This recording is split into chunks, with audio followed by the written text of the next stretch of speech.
aí, beleza? Machado Nova aqui no meu programa novamente. Beleza, aí, cara? Valeu por ter vindo. Tudo bom? Você falou, acabou de falar, você demorou 13 anos pra compor esse disco novo que você tá lançando agora, o Galope do Tempo. Por que demorou tanto, cara? 13 anos é Metallica agora? É muito tempo, né, cara? Na verdade, em 92, ou seja, há 13 anos atrás, o auge da ciência tecnológica era o ultrassom. Né? Eu tinha duas filhas antes desse filho que nasceu em 92 e eu só sabia o sexo quando nascia. E dessa vez o médico disse, olha, vem ver o teu filho, você vai ser pai de um garoto. Bicho, eu botei meu melhor terno pra ir ver o garoto, sacou? Olha só. Quando cheguei lá, vi uma tela de computador toda preta com uma luzinha acendendo e apagando. Ele disse, é o coração. Porra, bicho, eu fui preparado pra ver cabeça, tronco, membro, sacou? Meu filhão lá e tal. E aí, cheguei em casa e a primeira coisa que eu fiz foi escrever. Eu vi um ponto de luz pulsando no escuro, sem nome, sem fome, aceso, sinalizando o futuro. 2 dias depois eu escrevi um poema chamado Galope do Tempo e eu percebi que talvez pela primeira vez eu tivesse a chance de fazer um disco que tivesse um tema só. É um disco solo isso aí, é um disco seu, Marcelo Nova, sem banda, sem nada. Não, é com a minha banda. Não, com a sua banda, mas é o seu nome, né? Agora tem muito, é igual Camisa, tem uma relação com Camisa? Cara, não. Porque eu acho, só quando você cantar, já tá seu estilo do Camisa ali, cara, estampado. Na verdade, assim, eu não separo muito o que eu fiz. Eu tenho 17 discos gravados entre os 17? Caralho, cara. Esse é o 17º. Rádio Parou tem 15, cara. Passei na sua frente, Passou, bicho. meu. É que você é mais velho que eu. Então, entre os que eu fiz com Camisa, o Panela que eu fiz com Raul, Panela do Diabo, e os meus discos solos, ao todo são 17.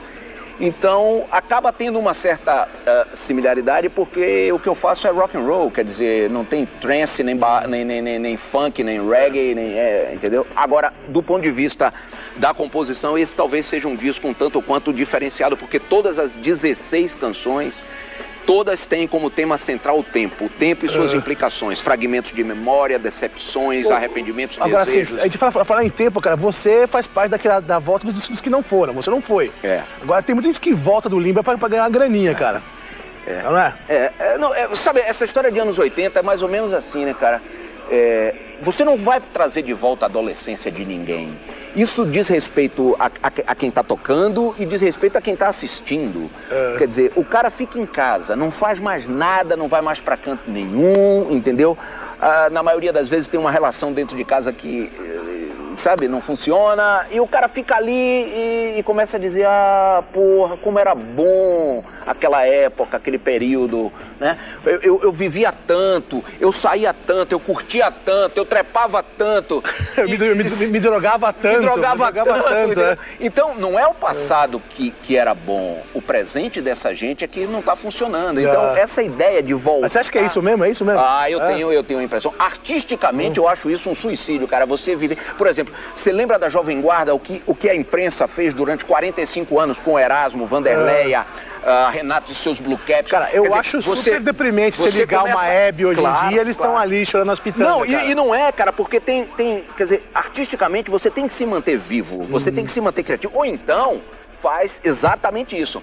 Só vive de revival. Você começa a virar um símbolo de algo que você nunca foi, ou seja, que você largou lá atrás, numa época que você tinha 20 anos. Eu tô com 54. Pô, 54, tem cabelo ainda, cara, tem topete ainda, cara. E duro, ó. Agora, assim, você tem vontade de reunir o Camisa de Vênus de novo, cara? Não, o Camisa faz parte disso, de um passado, ou seja, na verdade nós gravamos. Mas assim, eu acho o seguinte, cara, se você reúne a banda sua que já era, e chega ali no palco e detona, faz um puta show, solta os cachorros e fala, nós não podíamos... É muito mais legal que você ir lá como uns velhos tiozinhos e tocar assim, sem vontade, sem nada. Na verdade, assim... Pros fãs que gostam de você ainda, é do caralho você ver os caras com uma energia depois de velho. E foi por isso que nós gravamos o DVD o ano passado, porque o Camisa não tinha registro de nada, né? Nem em VHS nós tínhamos registro. Nada, absolutamente nada. Então a ideia era essa, gravar... Não tinha clipe, cara? Não tinha clipe? Tinha? Não, tinha, mas sabe como é que é? Aqueles clipe de coisa de VHS com chroma key, né? Eu não gosto muito de clipe, assim, do sentido de eu me ver fazendo clipe. Então eu nem analiso meus próprios clipes, porque eu não gosto, pessoalmente não gosto. Mas precisava ter um registro, entendeu? Pra que amanhã meu netinho disse, olha, vovô lá doidão, lá e tal. E a gente não tinha nada, então nós fizemos 3 shows Um desses 3 shows acabou virando o show do DVD, mas essa ideia, nada nos impede... Só pelo fato de registro, nada nos impede de fazer uma ou outra reunião aqui ou acolá. É legal, se tem amizade ainda, vale, cara. Pra nos divertirmos, mas a ideia de ficar tocando músicas que nós fizemos há 25 anos atrás... Eu me lembro o seguinte, cara, que o Camisa de Vênus nos anos 80 foi super polêmico, não sei se foi por causa do nome, porque assim, a primeira vez que eu vi Camisa de Vênus na minha vida, eu tava na Punk Rock, na Augusta, o Fabiano Lucego falou, escuta isso aqui, colocou uma fita de vocês ao vivo, e foi a primeira vez que eu vi pessoas falando os palavrões numa música, porque a gente era punk e tudo, e não tinha palavrão nas nossas letras, cara. Letra política não tinha, mas aí tinha, bota pra fuder, e outras, cara. Eu fiquei falando, caralho, o cara fala palavrão, cara. O que é muito engraçado é que, na verdade, a inclusão dos palavrões que eu fiz não tem nada a ver com punk, na verdade. Era uma coisa assim, eu tinha visto Plínio Marcos no teatro em Salvador, quando eu era moleque, eu tinha 17 anos. 18. E eu fiquei impressionado quando eu fui assistir Dois Perdidos numa Noite Suja, porque o Teatro Castro Alves estava lotado, né? A classe média e a pequena burguesia baiana toda assistindo. E de repente ele começou a disparar aquela saraivada de palavrões, porque a dramaturgia brasileira naquela época ela vivia basicamente de textos de Pirandello e Brecht. Ou seja, era um texto europeu adaptado e traduzido. Quando o Plínio Marcos surgiu com um texto autoral forte e vigoroso, aquilo provocou um impacto tão grande que no meio da peça, 60% a 70% dos espectadores foram embora do teatro. Indignados. Foram embora do teatro. Isso não é linguagem para o teatro. Quando eu gravei o Viva, a minha intenção foi tirar o chapéu pra Plínio e dizer, porra, ele fez isso na... E não existia, como você disse, palavrão na música. Não existia, cara. Nós que era punk, tinha as letrinhas tudo certinha, cara. Aí chega esse cara aqui apavorando. Você aí pensa que eu que inventei, o Desi Gonçalves, foi aqui, ó. Quem inventou palavrão na música, esse cara aqui, e daqui a pouco a gente volta com mais Marcelo Nova.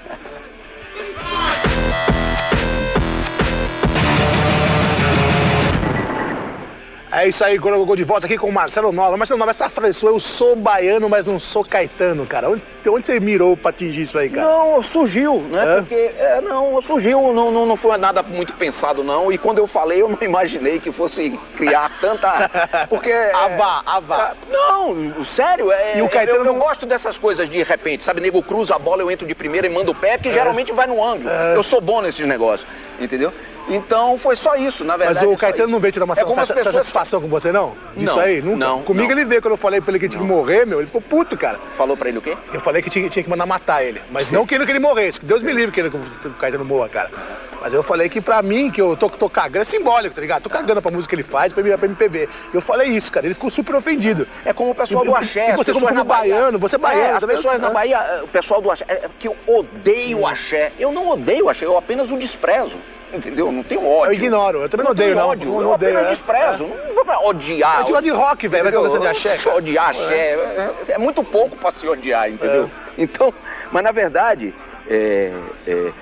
uma coisa que eu ia falar, aproveitando aquela conversa que a gente teve no bloco anterior, que eu falei de Erasmo e de Vanderleia e da rapaziada e da moçada da Jovem Guarda, é que criou-se um rótulo, esse rótulo de Jovem Guarda, e de repente, eu ficava vendo, eu me lembro que, eu era moleque, eu via Erasmo, eu dizia, sabe... Erasmo era rock. Pra cacete, você tá entendendo? Pra cacete. Erasmo era rock, cara. Tinha toda uma... Roberto era rock, velho. Entendeu? Então... O tempo passou e eles ficaram com essa tarja pela imprensa, carimbados, né, pela imprensa e pela mídia, de Jovem Guarda, e não conseguiram sair disso nunca mais. Então, não mesmo. É um risco, né, quando você se acomoda a determinado status, seja ele econômico, financeiro ou artístico, que você conquistou em determinado período, e você fica ali e o tempo passa, quando você vê, você está preso dentro daquilo que lhe coloca dentro de uma espécie de gaiola de ouro. Agora sim, o que você acha dessa máfia do Dendê? Agora já não tem mais tanta importância assim, né? Na verdade teve naquela época em que teve o boom da coisa do axé. Hoje eu acredito que já não existe mais, porque a coisa acabou se diluindo em termos de repercussão nacional. Porque esses caras um dia, Gil, Caetano, um dia vão empacotar. Quem você acha que vai ser o substituto da máfia do Dendê, a nova geração? Cara, eu não sei, nem sei se tem isso nesse sentido. Pete. Eu acho o seguinte, olha, você pode se falar de Caetano e de Gil, o que se quiser. Agora, havia naquela época um elemento cultural e intelectual, né? Que eu acho que esse elemento desapareceu quando se fala dessa nova geração. E eu não estou falando de Pitty, porque Pitty é outra área, né? Pitty é outro segmento e ela é bacana. Eu estou falando dessa coisa que, de uma certa forma, veio substituir a coisa da música baiana, né? Dos deuses da música baiana. Houve um decréscimo cultural acentuadíssimo, entendeu? Então começou, qualquer cara que soubesse mexer e fazer uma dancinha e fazer uma certa analogia entre isso e algo de cunho sexual, passou a ser considerado um artista. Então é por isso que eu acho que não tem essa do herdeiro, de quem vai substituir. Essa geração que veio depois dos anos 80, 90 pra cá, ela é muito... São pessoas que não sabem articular uma frase com sujeito e predicado. Eu sei, cara, mas você vendo assim o lance do rock baiano, cara, hoje em dia acho que ele é muito mais respeitado do que antigamente, da sua época, né, cara? Porque, pô, você eu inventei isso, né? Roqueiro baiano, roqueiro da Bahia. Eu inventei essa história de rock baiano, né? Porque antes de mim tinha quem? Tinha Raulzito e os Panteras e mais algumas bandas. Mas Raulzito... O momento em que ele surgiu, o momento em que ele estava atuando, ele fazia basicamente covers, né? E ele cantava canções de Elvis Presley, dos Beatles, de Jerry Lee Lewis. Não tinha, naquele momento, as bandas, elas meio que faziam, ou no máximo faziam versões e tal. Não havia a coisa de texto autoral no rock. A identidade própria. Então, a primeira vez que houve uma banda de rock compondo material próprio em Salvador, foi o Camisa de Vênus que fez. A minha intenção, na verdade, João, quando eu montei o Camisa de Vênus em Salvador, eu não imaginava, olhando pra trás, pô, daqui a 25 anos eu vou estar conversando na MTV com o João e vou ter disco disso, disco daquilo. Mas, na verdade, o que eu queria dizer é o seguinte, a minha intenção era esculhambar com a Bahia. Quando eu montei uma banda. Não tinha essa de fazer carreira, gravar 17 discos. Não, eu dizia, pô, alguém tem que esculhambar com isso, porque é ridículo, né? Além de ser falso e mentiroso, é ridículo. Ah, que maravilha, cidade fodida, suja, entendeu? E essa coisa de enaltecer o tempo. Então eu montei o Camisa de Vênus pra esculhambar com a cultura baiana. A coisa da Bahia, você gosta da Bahia? Você moraria lá de novo, na Bahia, em Salvador? Acho que não. Não consegue mais? Não, na verdade, assim, veja bem, eu não gosto de sol, não gosto de praia, não gosto de carnaval, não gosto de calor, a música que não me interessa. Não gosto de baiano. Entendeu? Existem baianos e baianos, na verdade é isso, existem bons baianos, ainda existem bons baianos. Pitty é uma menina, é uma baiana legal. Eu gosto muito dela, eu acho que ela tem personalidade, ela é metida besta, ela é toda arrogante, né? Ela é bacana por isso. Eu acho que as meninas do rock brasileiro eram muito tati-bitati, era muito entendeu? Então eu acho que através de Pitty, muitas garotas puderam se olhar e ter aquele lance de identificação que a gente teve com Pistols e com pode crer. Dizer, porra, sabe, dá pra se identificar com Agora, viu, você falou aí do Raul, como é que foi o seu relacionamento com ele, cara? Porque você chegou nele na época que ele tava bem baixa, né, cara? Tava meio que esquecido até. Você foi ele meio que tirar ele do fundo do poço? Presta atenção, eu conheci Raul, eu era molequinho. Né? Ele tinha banda. Você era fã dele? Eu era fã, eu ia pra fila do gargarejo. Quando acabava o show, ele, Eládio, que era o baterista dos Panteras, Carleba, que era o batera, Mariano, que era o baixista, ele saiu, comiam as meninas, eu não comia ninguém, bicho. Eu ficava olhando e dizia, porra, um dia eu vou ter uma banda, o segredo é esse, você tá entendendo? Eles entravam numa Kombi, entrava 4, 5 gatinhas na Kombi e a Kombi zarpava e eu ficava lá, o fã. Eu dizia, puta, fã bobo, né? O fã bobão, né? Leso pra cacete. Puta merda, é isso, é uma banda de rock.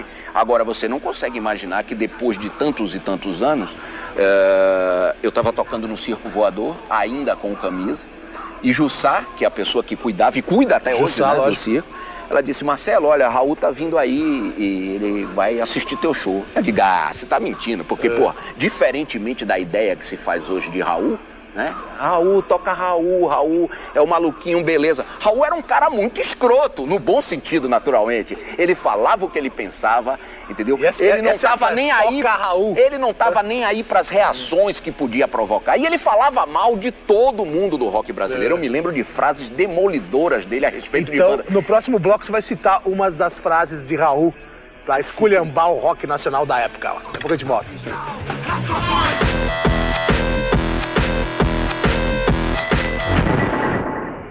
Aí sai pessoal, estamos de volta aí com o Gorda Gogô, aí tá entrevistando o Marcelo Nova e as pessoas perguntam que esse gajo porreiro escuta na casa dele. Cara, eu escuto Mata-Ratos de Portugal. És um homem ou és um rato? Mostra aí, cá, por favor, a porta lá, aí está. Mata-Ratos portugueses, punk rock na veia. Meu Deus do céu, muito bom, muito bom, muito som. Bem gravado, bonitinho, redondinho, legalzinho. Os portugueses aí, punks aí, pá. Cara, você falou do Raul, cara, que ele entornava todas, tomava Bentil com Destrozol e...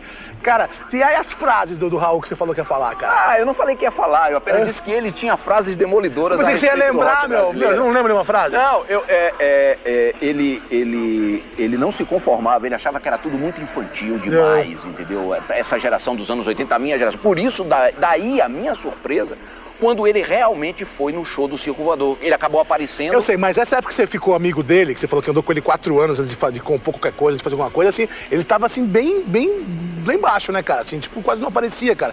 Não ser os fãs dele mesmo, cara. É verdade. Publicamente, sem dúvida. Porque eu lembro que o auge do Raul foi nos anos 70, cara. Ele vivia em casa, bebendo. Rabandolo. Ele vivia em casa, ouvindo Little Richard, Chuck Berry, Jerry Lee e enchendo a cara. Basicamente era isso.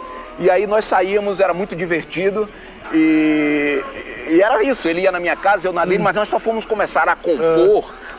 Na verdade, nós compusemos uma canção chamada Muita Estrela pra Pouca Constelação em 87, que saiu no último álbum do Camisa, o Duplo Sentido daquela primeira formação.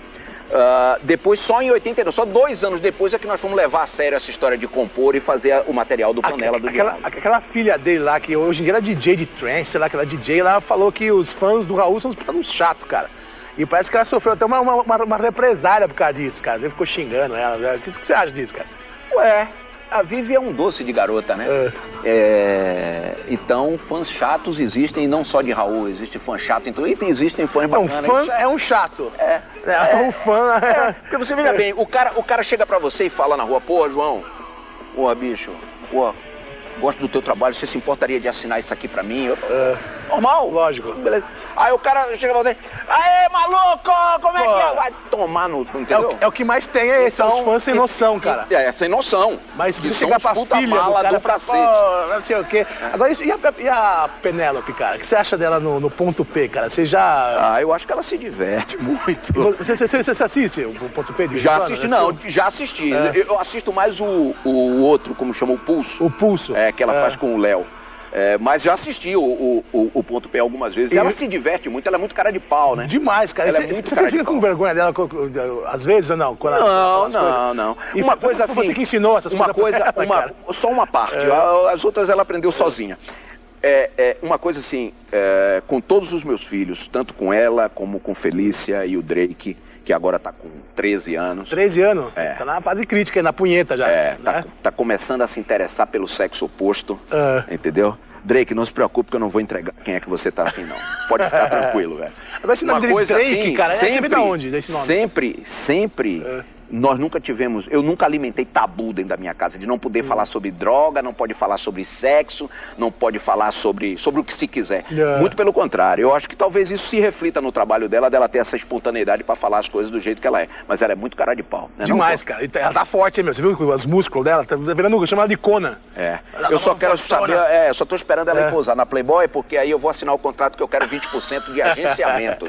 Agora, esse nome, o Drake, cara, você tirou esse nome dele do Drácula, que viu seu relógio lindão do Drácula aqui, ou é do Mandrake, cara? Não, do Drácula. Drácula? Você é fã do Drácula, cara? Eu gosto, eu acho o personagem, porque depois virou uma coisa caricatural, mas a ideia de que você precisa se alimentar do outro para continuar vivendo, essa é uma ideia que a gente sente todo dia na prática, em maior ou menor intensidade. Tudo bem, o Drácula foi levado àquilo à quinta essência. Agora, fora isso, era uma espécie de bônus que eu queria dar pra ele, porque assim, quando você tem a idade em que ele tá, ele ia sofrer pra caramba, porque os meninos iam ficar, vampirinho! Agora, tu imagina, João, quando ele tivesse com 19, 20, 21, que as meninas chegassem e falavam, como é seu nome? Ele dissesse Drácula. Já tava comendo antes, entendeu? Não, mas pô, Drácula antes, entendeu? Drácula. Entendeu? É um nome bacana, mas aí eu pensei mais um pouco... Dracul. Mas Dracul no Brasil não ia funcionar, né? Não ia mesmo, cara, que é o filme do moleque, velho. Então acabou ficando o Drake, que tá lá e tá aqui, tá certo. E ele puxou você nos lances de rock, ele gosta de rock, cara? Ele gosta. Ele toca guitarra? toca, tá começando. Mas ele é um menino muito doce. Drake é um menino introvertido, assim, quieto na dele. É um menino muito doce. Então, mas ele é ligado. E eu vou ter que... Eu acompanho nos eventos de rock. Ele tem as bandas dele favoritas. O que ele gosta, cara? Ah, ele gosta de metal, bicho. Ah, ele gosta de metaleiro, né? Ele gosta de Judas Priest, Pô, tá. AC/DC, Motorhead. Ele é da... Beleza. Da encrenca. É dos nossos. Ele tocou com você já? Tocou guitarra com você ao vivo já? Já, não. Ele tocou a primeira vez comigo, ele tinha 4 anos, 3 anos. Pegou a guitarrinha, deitou, pegou um slide e mandou ver. Ah, é? Ele tem a manha, mas ele é quietinho. Ele é mais quietinho. Que doideira. Isso aí tem quantos filhos? Tem 4, né? 3. 3. Que eu saiba, né? A Penélope, a Felícia e o Drake. Que eu saiba, você tem um... que eu saiba, né, bicho? Por aí, cara? Porque essas coisas você sabe que não depende só de você. É mesmo? Os baianinhos perdidos deve ter, não? Não sei, bicho. Não sei. Até agora ninguém reclamou e se vier reclamar tem que ter DNA... Entendeu? Mas hoje em dia é fácil, antigamente não tinha, cara, dava pra driblar, hoje em dia tem. Não, mas antigamente o nego chegava na cara dura, o cara dizia que não era, não, é sim, o que você tinha que ficar meio, porque você prova a maternidade, mas paternidade você não provava, mas agora tem que chegar e fazer o teste. DNA é foda com essa história, cara, sujou um monte de gente aí. Sujou, foi bom. Eu não, cara, eu não tenho filho espalhado por aí não, que era uma ayatolá antigamente, cara. Hein? Eu era o maior ayatolá. Que nada, bicho. Você fazia aquelas turnês europeias lá dormindo na van com aquelas alemãs, ayatolá, com aquelas polonesas. Ayatolá, velho. Essa pra cima de mim, João. Ayatolá come ninguém. Valeu. É isso que dá, ó. A esposa assistindo em casa. Ayatolá come ninguém. É mentira, eu sei das histórias dele todas. Ayatolá come ninguém. Tchau pra vocês.